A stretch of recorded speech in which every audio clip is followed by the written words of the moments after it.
Welcome back to the Beyond Boardroom, the official ASMI Business School podcast, where we explore bold ideas, real stories, and industry insights from the people that are shaping today's business. I'm Snigdha, and with me, I have our chief mentor, Mr. Kaustav Majumdar. Hi, welcome back everybody. We have a wonderful guest today. It's a great honor to have Subhashis with us. I will let Snigdha do the introduction to Subhashis. Thank you so much for joining us today. Bengal has always had deep entrepreneurial roots. From family-run heritage businesses to today's ambitious startup founders. To bridge the traditional enterprise and today's startup culture, we have today Mr. Subhashis Dutt, the founder of Bengal Business Council and the business head of Mohendra Dutt Sons. Welcome, sir. Thank you very much. Thank you, Kaustav sir. Thank you, Snigdha. Thank you for having me. Yes, sir. Subhashis, always a pleasure to have you back at ASMI Business School. Always a pleasure to see you in person. Your work has been absolutely inspirational, both what you're doing in the age-old legacy business of ours that we are all very proud of, the business that your family runs, as well as what you have been doing with Bengal Business Council. We hope to, in the course of the next half an hour, 40 minutes, we hope to discuss with you and find out and learn from you how our students and how tomorrow's youth can look at entrepreneurship. Sir, you have seen today's business landscape evolving from trading houses to early stage startup. What's your sense? Is Bengali finally finding its entrepreneurial rhythm again? So, if you call Bengal as just a trading hub, I think it would be a little unfair. Bengal has had a long history of entrepreneurship, of business industry, of banking. So it has been the hub for throughout centuries. Before the British came in, after the British left, but of course thereafter things changed. Today Bengal is again rising back. Now going back a little bit in history, Dwarkanath Thakur, for example, shipbuilding, be it agriculture, be it lending. There's so many examples that Bengal has led, not just in this part of the globe, but around the world. At one point in time, there was 25% of the revenue, of the GDP of the entire world was from India, of which 25% was from Calcutta, the region, Bengal presidency, so to say. So it would be unfair that we would only limit it to a trading hub. Apart from that, if you go through the history which came after the British came in, during that time also it was sprawling with business. Why would the British come to Bengal? So that was specifically the reason why Bengal grew at one point in time. Thereafter, of course, during various regimes that we went through, things changed a lot. We'll come to that after some time. I'd like to extend on this question. Tell me, Bengal seems to be always, when I look at people like you and many of your colleagues at BBC, Bengal seems to be a combination of legacy and today's Bengali, not just Bengali, but people from Bengal, business families from Bengal. It seems to be a combination of legacy and next generation entrepreneurs. The world of startups have always been synonymous with disruption. But don't you feel there's a clash between legacy and disruption? I don't necessarily think there would be a clash. In fact, if you think about it, if you go to legacy businesses, for example, Bengal Chemical. So even Bengal Chemical during one point in time, it's a legacy business, but then it evolved with time. Of course, the current situation of Bengal Chemical is a very different story, and that's because after nationalization, etc. But during the time when the founder was there, and thereafter that, it continued. A lot of new products came up, which were unique to Bengal Chemical. Similarly, products like, say, Adulale Tal Michri, a legacy business, but they're coming up with something called gurti, which is again a spiced form of palm candy. So innovation can be done in that same product. Apart from that, diversification, new sets of businesses can come up. There are a lot of these legacy, for example, Godrej. It's a legacy business after all, but they have expanded into so many other spheres. And through centuries, this has happened. People, for example, an ITC, again, a legacy business, but then it started with tobacco, and today it's in hotels, into real estate, so many other businesses. Apart from that, if you talk about my own family business, Mohendra Dutt, we have not just been into umbrellas. Umbrellas, yes, is our bread earner, and but the founder was the pioneer in making an umbrella in India for the first time.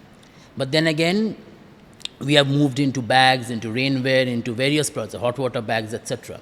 So it's not that innovation doesn't happen. So through generations, innovation happens. People have new ideas. Of course, it's a bit of an inertia within the organization that, you know, you put in a new project, put in money there.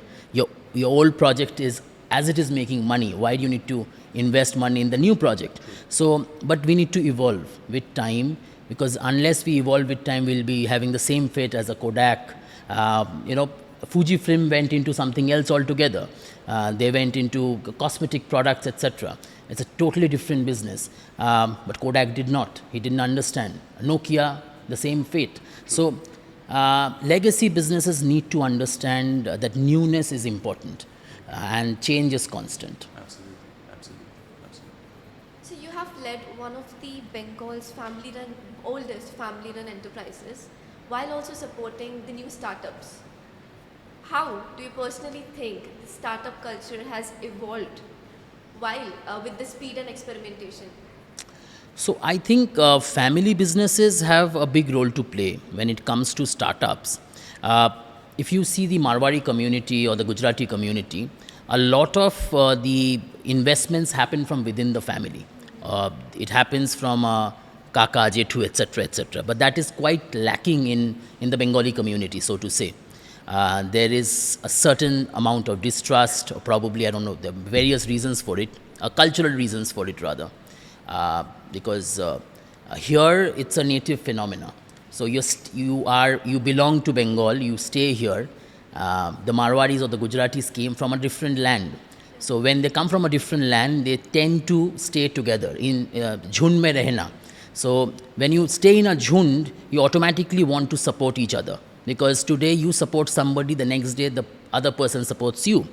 So that culture is already built in. Also similarly for people who came from East Bengal after partition, they tend to, the Shahas, for example, Dashguptos, they kind of, or the Roy Chaudhuris, they kind of, very much, they stay together. Unfortunately, the large portion of Bengalis who belong to Bengal or native to West Bengal, so to say, haven't been very proactive in terms of supporting startups. And there's a cultural reason to it, there's a political reason to it. But of course, things are changing. What I see, a lot of these family business owners, the next generations particularly, they are keen in startups. They want to invest in startups. They want to become co-founders in startups. And there are multiple examples there. Friends are investing in friends' businesses. So this is happening. So well-to-do family businesses are actually doing much more. But there's a lot of things that need to be done. The western part of the country is very good at it. Deals happen over coffee. In Calcutta, it takes a little more time. So that is one issue we need to address. But I see there are these bright spots where, family businesses are actually, in fact, we want in BBC, in Bengal Business Council, we have this angel network where we actually attracted a lot of these family business owners. For example, Makai Bari. Rudra Chatterjee, he was very keen on investing in startups. In fact, one of these startups in BBC have received a fund from him as well. These family offices play a big role. For example, Senco's office, for example, or Shalimar. Shalimar is already doing a lot in Hyderabad. So they are committing also some amount in the eastern part of the country. So startups coming out from this part of the country can also. So, access that fund. So there are these examples which are there. Debaditya Chaudhary of Chowman, for example, he is doing, two banks got interested. So one is Bandhan and also Ujjivan Bank of, from the south. Both are owned by Bengal. The founders are Bengalis. So they have come in, they want to help. But, it is also part of the responsibility of these startups to come up with the projects which are viable, present to them. Of course, Eastern Zone investors are very hard to crack. Of course, they don't have that exposure that how can this family fund or family business fund or the family office fund, for example, can be invested in startups. So maybe that's a more risky proposition. Maybe you put it in your family business, you gain more. But you must have, your eggs in different baskets. Probably that is the way to think about it. We are trying to, align the motives of family business offices towards investing in startups, but it will take some time. Subhashis, I would like to pick on this a little bit and extend on this. This, I think, is a very important point that you've just spoken about. Two thoughts are going in my mind right now. IIM Calcutta has a very well-known incubator. It's one of the best-known incubators in the country. It's called Corporate Innovation Park for IIM Calcutta. They have just recently decided that they're going to support and structure and support and empower a whole bunch of family-run businesses from Eastern India to look at investing not just in startups over here as well as elsewhere. And one of the hindrances that they felt was, while it seems like a great idea, but how do you implement it? Family-run family offices are more keen to taking risks in the western and the southern parts of the country than over here, which is something that you referred to. The second thought that comes to my mind is Kishore Biyani wrote a book, I think a decade or a little bit more than that back, and he said that there's a difference between ownership and management. Now, I want you to stitch these two things and what you just said.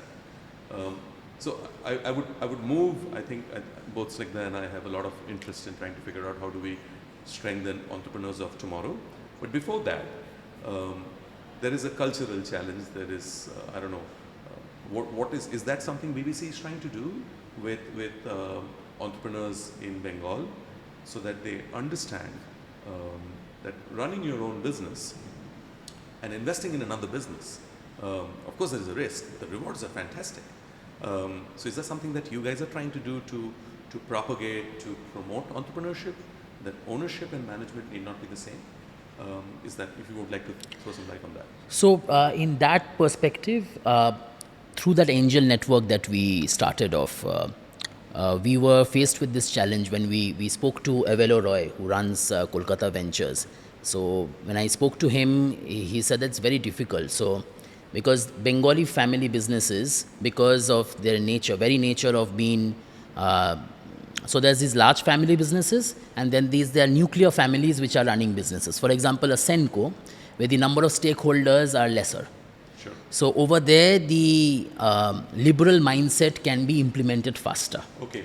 So less hindrances. Less hindrances, less obstructions, because the main focus of any family business is their own business. Sure. So they would like to invest outside the excess fund that they have, provided it gives them a return. Of course. So, but then if there are too many people involved, যেটাকে বলে শরিকি ব্যবসা, শরিকি ব্যবসায় what happens is there are too many people involved in that family business. So any decision outside that, for example, the chances of a Senco investing in a startup would be much higher than a Pishi Chandra investing in a startup. Important point. Fantastic. So this is very this cultural issue is there in Bengal, but then in other parts of the country, I'm sure this has developed or evolved to an extent that people understand the value of investing in startups and the 10x, 20x, 30x returns that you get, which you cannot get from your own family business. Because your family business is traditional. Do you see the second and the third generation taking more interest in this? That ekটু অন্য কিছু করি. It need not be only returns. Like I've had the pleasure and the honor of meeting people such as you, যেখানটাতে they might have felt যে ঠিক আছে family business has been there. it's something that we have inherited and we are very proud of it. It's a responsibility. কিন্তু একটু অন্যরকম কিছু করতে পারলে ভালো হয়. So is that also something that drives people forward? It does heavily. In fact, I've met a lot of these people who have a day business and then there's a side hustle. So that side hustle comes out to be this, that and maybe the side hustle is more passionate and they want to invest more time, more money into that. And there are these examples where maybe they are not running the business, but they're investing in it. They have found some founder who is trying to do worthwhile in a certain sector, which they do not want to get in directly. I know of this restaurateur who, in BBC, so he always wanted to have a furniture business, Okay. but he never had because he was into a restaurant. And so he decided, why don't we invest in somebody who wants to run a furniture business, and in that way I can become part of it. There's somebody who's in a furniture business who always wanted to run an image management consultancy. Right. And so found somebody in BBC who already has space, who already runs other institutes, and this is just an addition.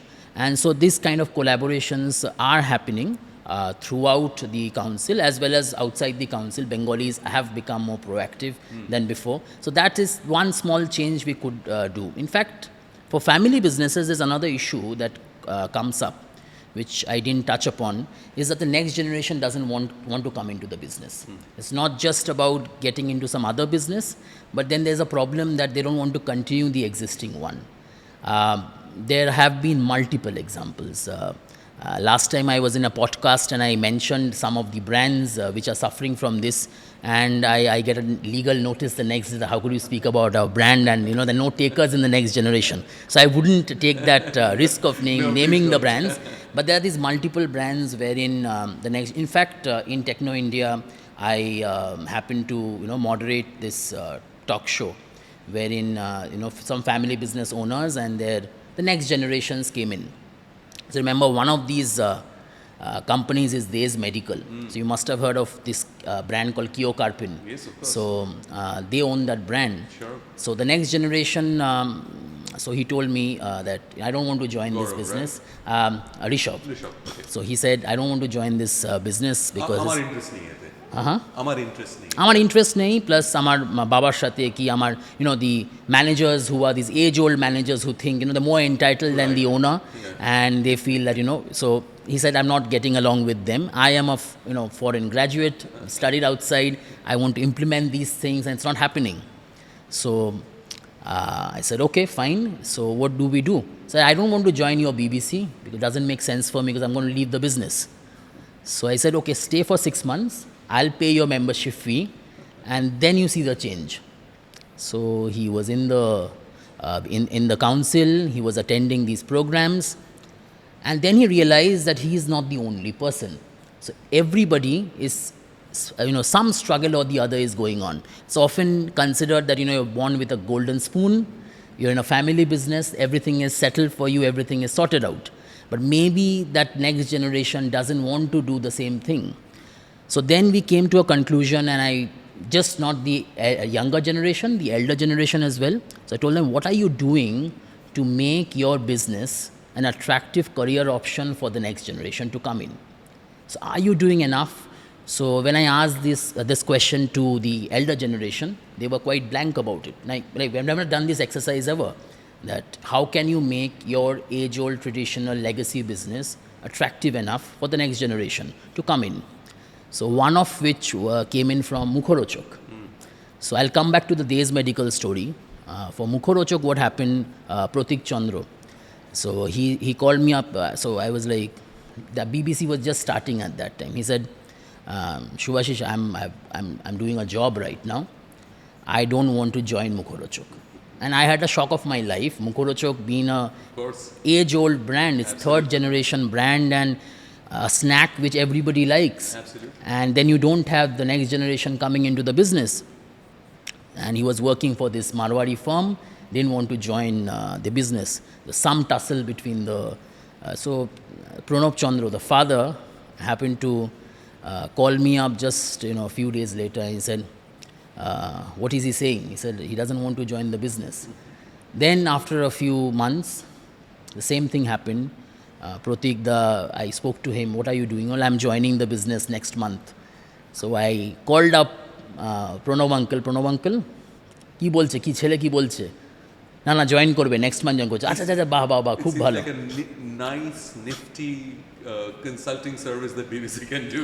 I mean it was quite a thing, and it was perhaps what he did was basically he not only expanded production, but what he did, he put in this state of the art facilities in production, which actually brought his attention back into the business.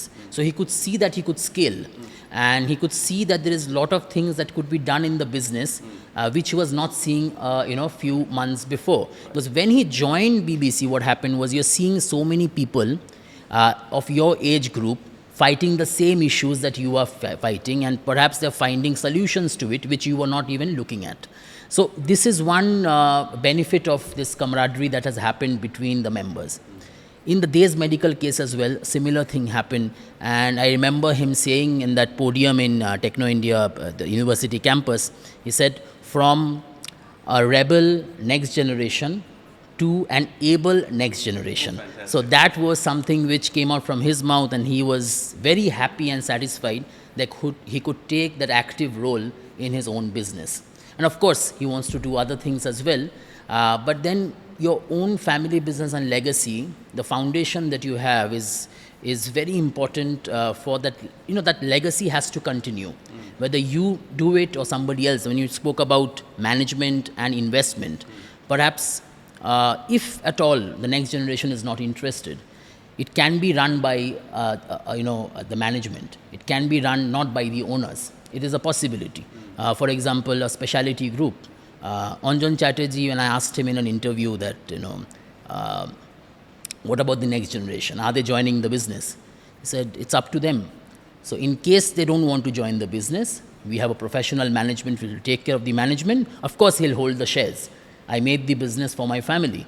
So that's how it works. So it may work that way as well. But for smaller businesses, this proposition is a little difficult because there are these technicalities in smaller businesses which make their USP. For becoming a large business and then you have a professional management, it makes a lot of sense. There's also financial realities. Of course. So let's talk about the startup ecosystem. Bengal has lagged behind cities like Hyderabad, Bengaluru. What do you think is missing? Is it the culture? Is it the capital? Is it the investments that we are not getting? What is missing in Bengal? Or So I perhaps think- it's the mindset. Yeah. I think it is definitely the mindset which is the root cause. But apart from that, if you go a little deeper, dive a bit more, then probably it is the politics which led to that mindset. Bengal had got many chances. In fact, if you look at it, the ecosystem is built a lot because of government support. Government plays a very, very active role in terms of building an ecosystem. Be it the Silicon Valley, or be it close home if you go to Karnataka or Mumbai or Gujarat for that matter. There are these ecosystems which they build. In fact, I would just refer to China, for example. So I remember, I go to China every year, so this fair that happens there, it's called Canton Fair. So apart from the Canton Fair, I go to these other cities to check what's happening. And there I'm surprised that every year that I go, there's something new that is happening. And it's not the private individuals who are investing, it's more the government who is investing. The government is building these large facilities wherein you can just plug and play. So you plug in and you start your factory. The machinery is there, everything is there. The government gives heavy subsidies on various inputs that you need. Apart from that, there are these export subsidies, etc., that you get these, and the government supports in various ways in building that ecosystem. In Bengal, unfortunately, even in recent times, if you see all the benefits that go to MSMEs have been deleted. For industries, for larger industries, it has been deleted retrospectively. So this is a dangerous sign for a growing economy, wherein the startups are trying, but then they are facing these hindrances. Of course, the national government, the union government is, with all its policies, are helping startups throughout the country. But there were these additional facilities that the government of West Bengal would give, which they are denying at this point in time. The signals, the perceptions are going wrong in that way.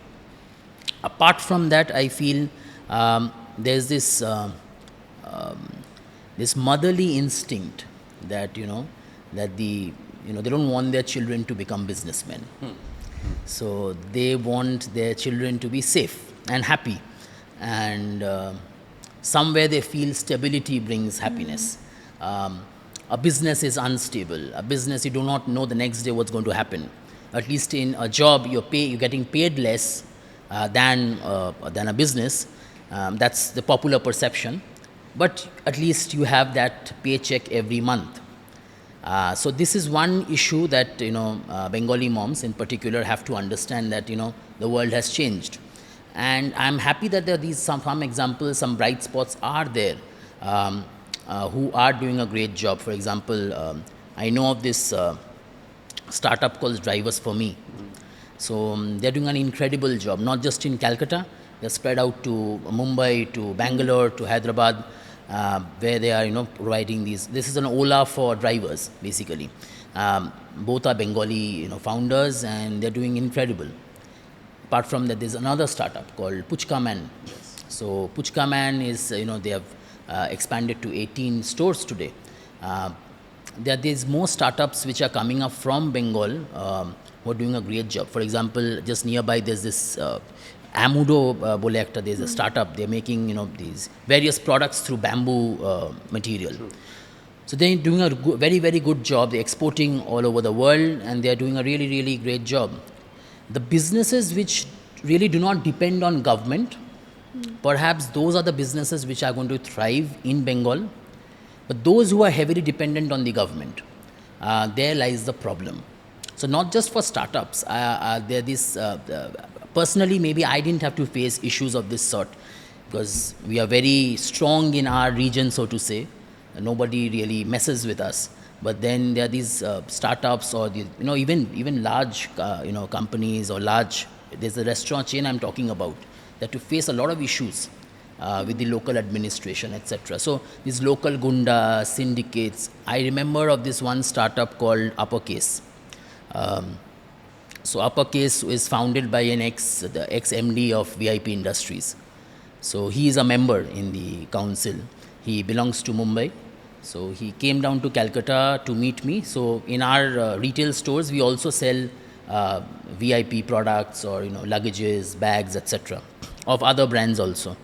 So he wanted to come and meet us and sell products to us. So I said, why don't I sell Bengal to him? So I started talking to him, why you have opened this new brand, at a Shundar brand korechen, Bumra ke diye, you're doing this entire campaign. So you're going to Paris to do Paris Fashion Week e giye okhane luggage niye e koreche, ramp walk koriyeche. So all of that you're doing. So why don't you invest in Bengal? You're a Bengali.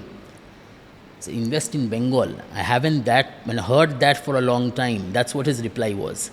And then I was like, you'll be surprised. Please come to Bengal. I'll think about it. So he came back to me the next week. He said, I'll come to Calcutta, hear you out, and then take a decision. So I said, what do I do for you? Get me an appointment with the industry minister. I said, fine, we'll do that. So we got an appointment. He flew down to Calcutta. We had a meeting. Everything happened. The first question that was asked was that, will the syndicate do jhamela? When I build that building, will somebody come and tell me that the bricks have to be taken by me, etc., etc., etc.? The minister said that if something of that sort happens, I am going to be between you and that syndicate. So we will get it done. But of course, there are various other compulsions which come into making a business decision. It's not just about the political interference. He said that the hub of making luggage is Nasik. So Nasik has built that ecosystem. The government has heavily invested in that area. The private players have heavily invested. So to say that, the ancillaries, so those who are supplying to that particular industry are also nearby that region. So even if he makes a factory in Calcutta, he has to get all those materials, the accessories, etc. from Nasik to transport it to Bengal. So that became a trouble. The erstwhile government did try at the fag end of its, its political history rather. They have already become history anyway. So they tried to build the Tatas, the Tata factory here. The ancillaries would have grown. A lot of other businesses would have been benefited out of it. That didn't happen. This was another blunder perhaps Bengal made at that. The computer revolution didn't happen first in Bengal. The first telephone call was made from here, but unfortunately didn't grow that well. Everything went to the west. So there are these reasons of politics which are in Delhi as well as in Calcutta. These things are beyond our control. But there are certain things which are in our control. So one of which is to form associations like Bengal Business Council to create more pressure on the government. I remember telling the administration that please focus more on fite cutting of these industries rather than fite cutting at some blood donation camp. That would help the perception. In Karnataka, the industry minister carries a visiting card to be offered at various fairs, etc. abroad. In Bengal, you can't even think of it. So these perceptions have to change that Bengal is lagging behind, etc. People are doing business here. There's a lot of cash available in the market. It's just that we don't know how to market Bengal the way we want to. And things are changing. We have the infrastructure, we have everything. Electricity is wonderful here. I'll give you an example. Suguna chicken. So I had been to Coimbatore, and so he happens to be a friend. So I was asking him that which is the most difficult state to work in for your hatcheries, and which is the easiest state that you got in. So he said it's clearly Maharashtra, which is the most difficult one, and the easiest one was Bengal. So I was quite surprised that it's a very, very different point of view that I'm getting. In fact, Uppercase had the same issue. They said that probably in Bengal it will be difficult. But then he said, but he has opened a factory in collaboration now, and he's happy with it. So people are trying. It's not that people are not trying, but yes, the perception so created is something negative. With Suguna chicken, they have 3 hatcheries in Bengal, and they're doing well. They said that you give the money at one place and work is done. In Maharashtra, every day there's somebody else or the other is coming and disrupting work. But if we can do this, that industry is not bad. Shreni Shotru bola hoto, ব্যবসাদারদের, this যেটাকে the enemy of that particular time. If you even look at folklore, if you look at cinema, everywhere businessmen have been shown as villain. Sure. So from then to a situation where we are celebrating entrepreneurs is as a positive change. Absolutely. So that has to continue, and only then Bengal can look at these new investments coming in, and we can have those these massive MOUs that are signed in BGBS actually taking a shape. Wonderful.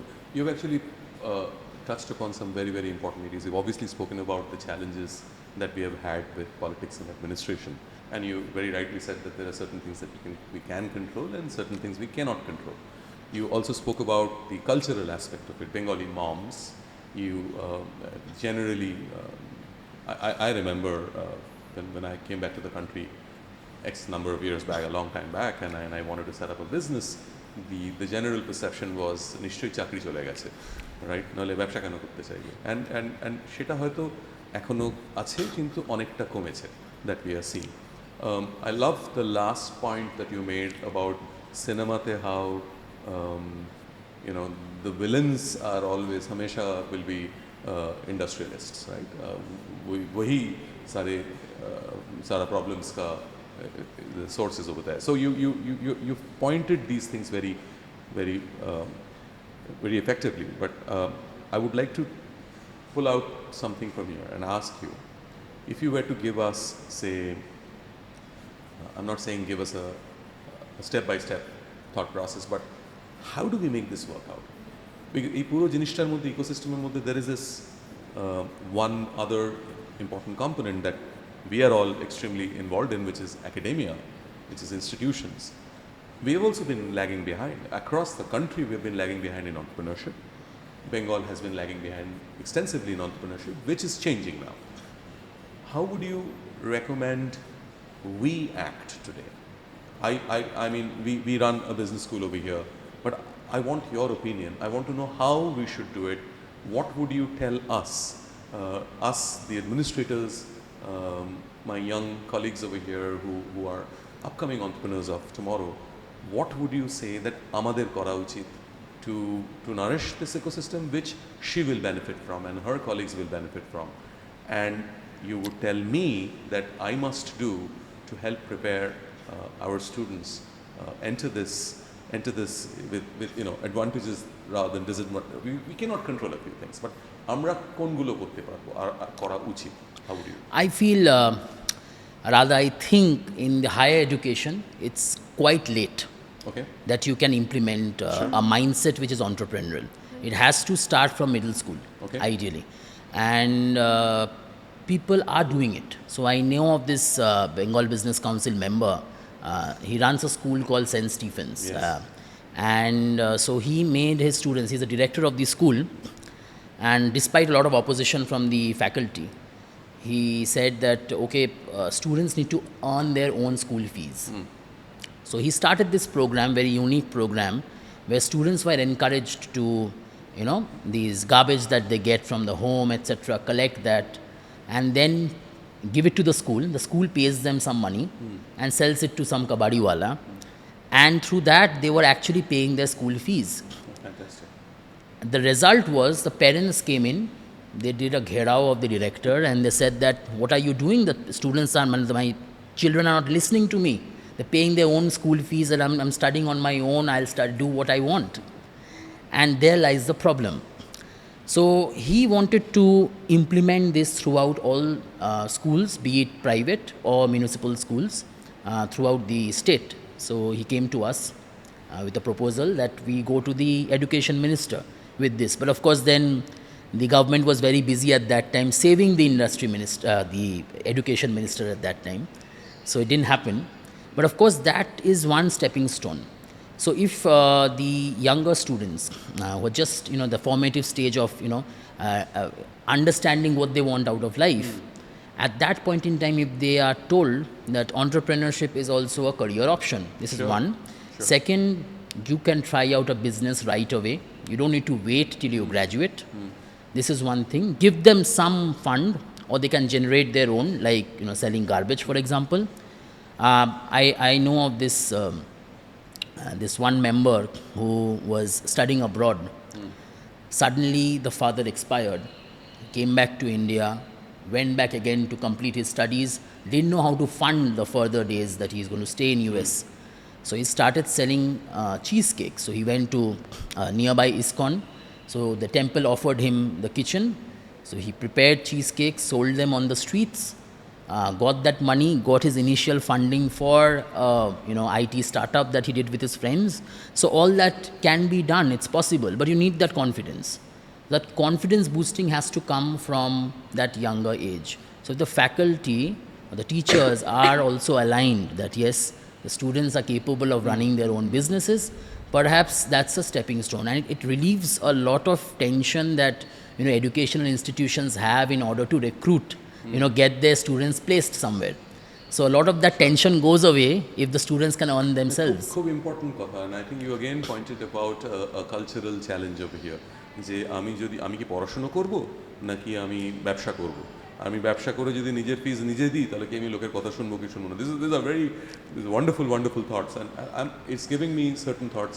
Techno India has numerous schools, so perhaps we could look at doing something in those schools. But from a college's point of view, from our college's point of view, we are very serious about this.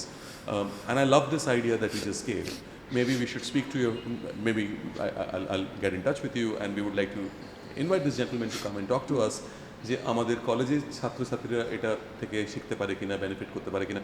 I think it's the entrepreneurial spirit, the mindset which we would be very keen on inculcating. What's your thought about this entrepreneurial spirit, entrepreneurial mindset? যে আজকে the example that you gave about the gentleman who started the cheesecake business, প্রবলেমে পড়ে একটা unfortunate প্রবলেমে পড়ে সেখান থেকে he fought back.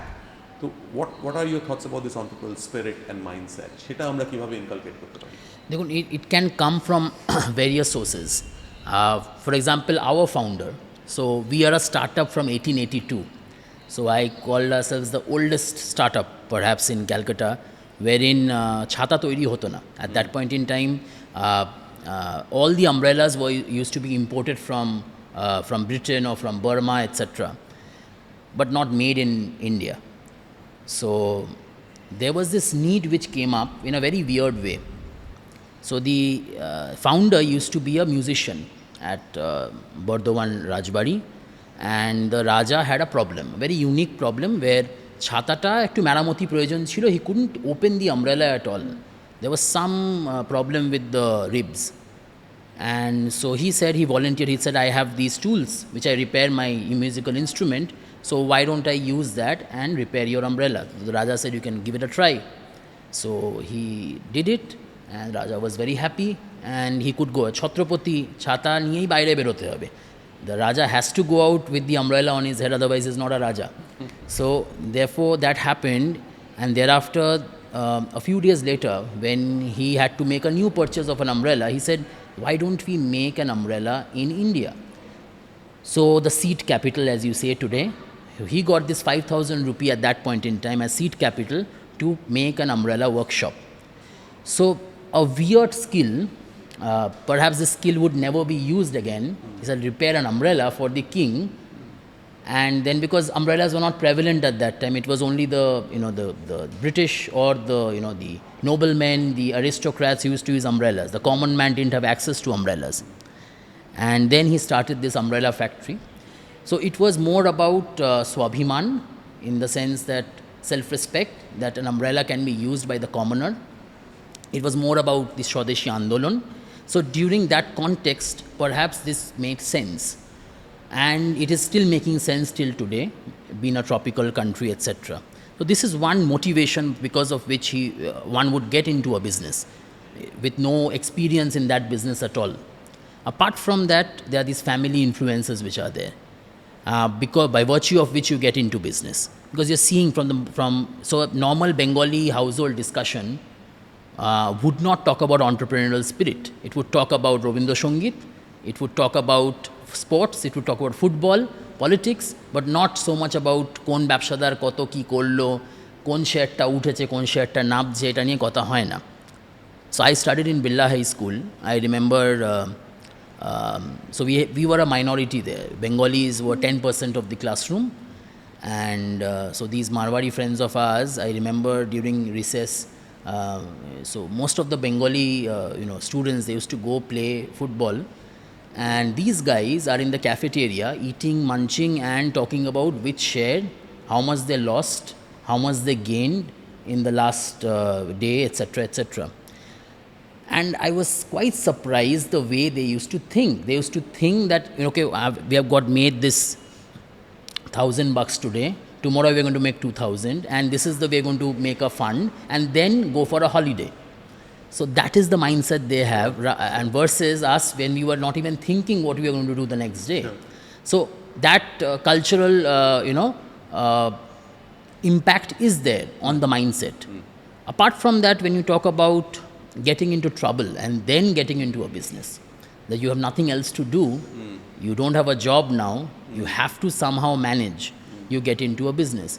And perhaps that has been the story of most. I know of this one startup in Jalpaiguri. So this boy, he's a geography honors graduate. He did his master's, in fact, in geography, didn't get a job, and he didn't know what to do. So the only thing he knew was to make tea. So he started a tea stall at Jalpaiguri, came in the papers, got invested, came to Calcutta, sat with investors. Now he's growing. Getting into other businesses as well. So these are examples where people can do a lot from life. It's only about taking that action. Most people still wait. I happen to interview people who have done their masters. and thereafter not getting a job, coming to my, for a cashier's job, they're okay to have their MCom degree deleted from their CV. So that is the kind of issue that we are facing, where they're still waiting for a government job to come to their foots. That is something which is a problem. It's like a national phenomenon, isn't it? Government job that is important. It has been a challenge across the country. It's a challenge in our country as well, in our state as well. But again, I mean, as I see in our business school, for example, when I do a polling, 10 জনের মধ্যে এখন I find 5 জন কি 6 জন বলবে I want to be an entrepreneur. May not be right now. There's an education loan that I need to pay. There could be financial realities again. But in as soon as possible. আর তার 10 জনের মধ্যে 2 জন হয়তো বলবে আমি এখনই হতে চাই। মানে এই ফেনোমেনাটা কিন্তু আমি রিসেন্টলি দেখতে পাচ্ছি across the country, certainly also in Bengal. তো এটা maybe this is with the times this is changing. যেটা it's no longer a bad thing to be an entrepreneur. It's something, it is cool to be an entrepreneur. এই জিনিসটা হয়তো আগে ছিল না। এটা আমি এখন আমার ছাত্রছাত্রীদের মধ্যে রেগুলারলি দেখতে পাচ্ছি যে হ্যাঁ I would like to do this, how can I do this? So that's a change in society maybe হয়তো। I feel yes, that is a change, that's a positive change that we are seeing. But having said so, it's a long journey. Of course. From saying that yes, you the wanapreneur to be an entrepreneur, so there is a big gap because people would want to be that entrepreneur, but they don't want to take the hazards of it. Sure. So hazards of it would be not having time for your friends. There will be issues with your. It's not an easy life. It's not an easy life at all. So I remember somebody saying that, oh, you're an entrepreneur, you are your own boss. We have to apply for leaves. You can go to leaves anytime you want to, but it's not really our decision. A lot of times, I remember Mohendra Dutt cancelling a trip recently. So we had this retreat so we go for this retreat every year. We go to some resort, stay there for 2 days, and have fun. The main idea is to have an ideation session there, but it turns into a lot of fun rather than the ideation. But you would expect that with Mohendra Dutt around also. Yes. So we really missed him. So he had some work come up and he had to cancel his trip. Yeah. So similarly in a job, you're cut off. Yes. So you're cut off. You after 5, if you're supposed to leave, you As go. an entrepreneur, you're never cut off. You don't. Even at midnight, you're thinking the next day morning, I need to get It this is not this for thing. everybody. Right? Yes, it is not. Only around, I think it's just 2% of people who have that That's an mindset. important point. So actually, when we talk about entrepreneurial mindset, এই সত্যগুলো হয়তো লোকের সামনে তুলে ধরানোটা দরকার, because a lot of people get into it for all the wrong reasons. আমি আমার নিজের boss হব. That's not true, because as a young entrepreneur, everybody is your boss. Right? True. So that should be part of the mindset thing. Very, very true. Very true. So, sir, if we were to paint a picture of Bengal 10 years from now, what kind of startups do you actually see around here? Like, is it green startup? Is it creative industries, or something which we haven't seen yet?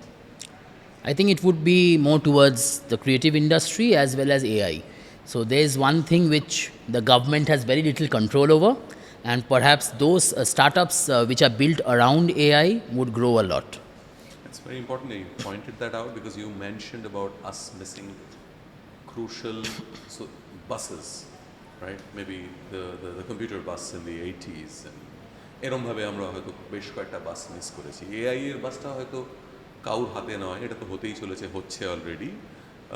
So and I see so many young people in coffee shops working through the day across Calcutta. You see this. In fact, somebody pointed out, somebody who stays in Pune, which is also very much bustling. Right.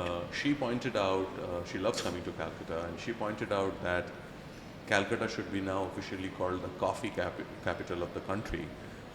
There are so many coffee shops, and they're all busy. It's not that লোকজন বসে কাজ করছে, laptop খুলে কাজ করছে, so they must be doing something. Right. So the creative side of it and the AI you said, right? I mean, is that, do you think, what do we do over there? How do we, I understand the government does not have much control or whatever. So because the government has no control, perhaps it will thrive a lot.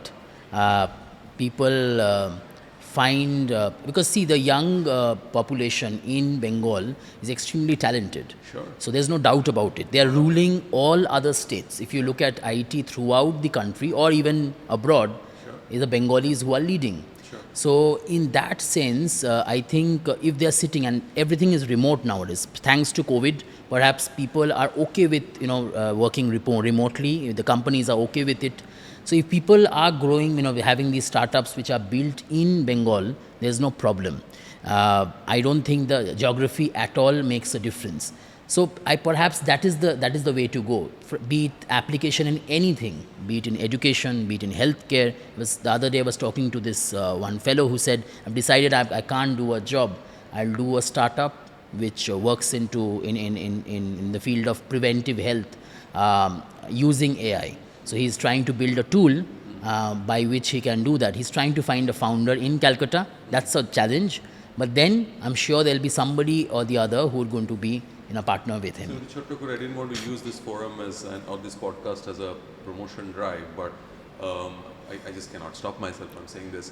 We have a lot of interest in this. We have the Techno Billion that Meghdoot and his colleagues have started. We have the School for the Future of the Future. And then in ASMI, we continuously do things in trying to bring AI to the common man. We have done a number of such workshops. Every student of ours is getting taught AI has to become a part of life, right? So, do you think this is something that BBC will be interested in working with us? Of course. I don't want to put you on a spot, but no, I'm no, saying, of course. Because AI, it is the future, and It is. I think it is a bus that we need not miss. We must utilize it, and I'm sure that there are more takers for it than people saying that it's something which is a waste of time because we are not ready for it, etc., etc. We're very much ready for it. We need to embrace it as soon as possible before we miss this bus as well. Before we miss this bus, and we have some of the smartest brains in the country here in this city. Right, absolutely. All right, thank you. So we have some quick questions that it's going to be a rapid fire round, and I'm going to ask you some quick questions that I want the answers to. So, as a young entrepreneur, being an age of maybe 18 or 19 years, when you're sitting in a table with people having experience, how do you project yourself to be an important part? For being an important part to be present in even pitch something like a startup as well. So this will not be a rapid fire because this needs a little bit of an explanation. I remember I used to be very extremely introvert as a person. Meghdoot would know in the school time. So I remember breaking that off altogether. So I was talking to you before the podcast that being a public speaker, and you said no, I'm not a very good public speaker. I want to master that. I remember going up on stage once and my legs started shaking right on the stage. And it was so embarrassing. The sports teacher, I got down, he asked me, do you have a nervous problem? You need to check with the doctor. And I remember normally what do? You go to the doctor and get yourself treated. So I said, no, I'm going to give myself a challenge. The next week, the assembly, I'm going to be on stage again. So I pleaded with the teacher. I said, I'm going to go the next time. No, you're going to embarrass us the next time. You can't go. So I said, no, I'm going to go the next time. You do whatever you want. I'll get up on the stage and speak. I spoke. I remember that was a turning point. The principal called me over for coffee that day and told me that you're going to join in the school fest as the committee member. So I said, that was a break.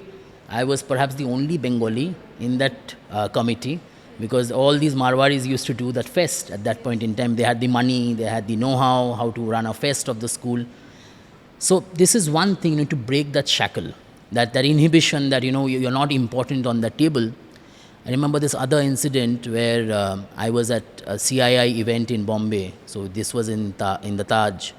And so I went with my card. So you have to pay some 50,000 rupees just to attend that conference. And so I was there. It was very, very elite crowd. I remember having presented my card to somebody. And this person told me that I don't look after the business day to day. I don't think you will be able to get business out of me. So his thought process was I was not as well, what do you say, well dressed, or the well spoken as they were at that point in time. But I wanted to understand how it works. So you remember this movie Guru, where Dhirubhai Ambani once, it's a very famous story where he used to go to these five-star hotels and used to have a 700 rupee tea from there, and that was the first salary he got. He spent it on tea in a five-star hotel. Why did he do that? He did that to understand how these people think and function. So perhaps that is one way in which you can get accustomed and make yourself presentable at that table. So that's very important. That's very important. So if you don't groom yourself that way, then you're not even considered. You're not even taken into the conversation. And once you master that, maybe the same proposal going from you versus somebody else who is maybe more proficient in that particular field, you're going to win it by your confidence. And the person who has more knowledge domain, as in terms of the expertise in it, may not get that deal. So this is one thing which needs to be mastered over time. So it is just about the preparation, not the knowledge. Is it? It's both. It's a mix of two. Because in the long run, if you don't have the knowledge, you can't sustain that effort that you gave in that preparation in terms of gaining confidence. But it's definitely a stepping stone. Yes. So what's the single biggest mistake first-time founders make? Going all out and spending a lot as soon as they get the fund. How do you convince investors when you are from Kolkata, a city that is not marketed as well? That's a difficult question. It's very difficult.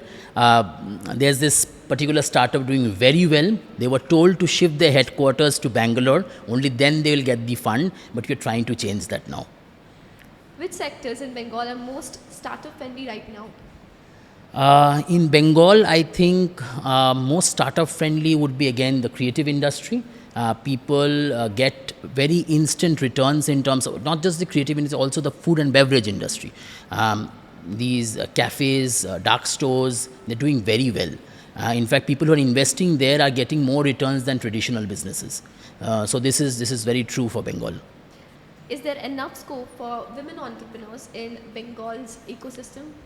Very much. In fact, because there's a lot of government support here, I must say that women entrepreneurs get a lot of preference over male entrepreneurs. In fact, having a woman partner in your organization helps a lot. Even banks help you a lot in terms of getting loans, etc. So in those terms, it definitely helps. And in sectors like handicrafts, in sectors which are more women oriented, so to say, in the villages, in the rural areas, there are a lot of scope which women have over men in doing a startup in Bengal. How can young founders connect with the networks like Bengal Business Council? Just give us a call. Just write to us on bengalbusinesscouncil.com and you will get us. What are the two startups that inspires you in Bengal? I think the two most interesting startups I've come across is definitely drivers for me, and the other one, I think it would be Amudo, doing very well. The most underrated quality in an entrepreneur? The most underrated quality in an entrepreneur is probably calmness.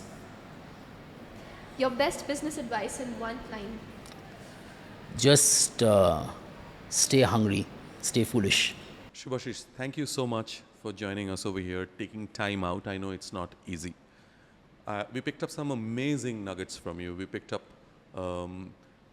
real advice, which I think young entrepreneurs will benefit from.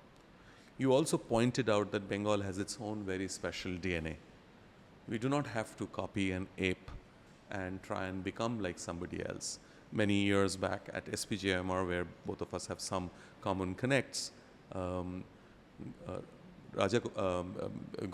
sir, Gopalakrishnan, he was the head of Tata Sons. He was an advisor over there and I was a professor there. And Gopal sir was trying to do a little bit of a research and trying to find out if Bangalore is the Silicon Valley of India. And then it was kind of funny because Gopal sir is such an amazing man, and he said that I know the answer to it, but I need to prove it through data. And then obviously I supported him. It was a privilege at SP. And then we came to this conclusion, which was always there, that Bangalore is not the Silicon Valley of India. Silicon Valley is in Silicon Valley. Bangalore is Bangalore. Hyderabad is Hyderabad. You know, the Pune has an ecosystem. NCR has its own ecosystem. Chennai has its own ecosystem, and Calcutta has its own ecosystem. They are all culturally different places, and we do not have to become like one of them. This is something that I have picked up from you, and I think the kind of work that you are doing at BBC is fantastic. If you would like to sort of close this conversation with your thoughts for us, for stuff that we should remember as educators, as my young colleague would remember as a future entrepreneur, keeping Calcutta and our cultural heritage in mind to you. I think clearly Bengal has to grow from here. যেটাকে বলে না ওই পিঠ থেকে গেছে দেয়ালে ওরম সিচুয়েশনটা দাঁড়িয়েছে এখন বেঙ্গল থেকে বেরিয়ে যাচ্ছে বেশিরভাগই be it educational institutions a large number of these premier institutes are losing students to outside institutions which are doing great. So ওই জায়গাটা is something which we need to work on. আমাদের এবারে কিন্তু লড়তে হবে. So the লড়াই is not with ourselves only but the rest of India. So having said that, yes, our journey is different, our DNA is different, but we are competing with a larger this community which is doing an incredible job in moving India forward. So where do we stay in that story? That India's story needs to have Bengal in it. As we said, what Bengal thinks today, India thinks tomorrow. Perhaps that adage has to come back again. So once the youth gets activated, once we have these the entrepreneurial mindset, not just, I'm not saying you need to be an entrepreneur to have a mindset of an entrepreneur. You can be working somewhere for somebody, and you're still having this entrepreneurial mindset by which you can make a lot of changes, lot of things are happening, and I know of it that where people are doing incredible work staying within an organization as an entrepreneur. So it's not bad to be not an entrepreneur. The buzzword today is being an entrepreneur. You may not be an entrepreneur. You may not have that risk-taking capability or an appetite, but you have that creativity in you, the other things that an entrepreneur should have. So perhaps you can make best use of it. So for that, people need to be in Calcutta. You have to be in Bengal to do that. So to attract that, that youth back to Calcutta, back to, the state, I think the educators have a big role to play there. And that brings us to the end of Beyond the Boardroom, Episode 2. Thank you so much, Mr. Subhashis Dutt, for joining us today, and to everyone listening. If this conversation inspired you, please keep an eye in the Bengal startup scene with BBC and with ASMI Business School, because the next big business idea may just be born over here. All the very best. Until next time, keep learning, keep experimenting, and keep thinking beyond the boardroom. Thank you.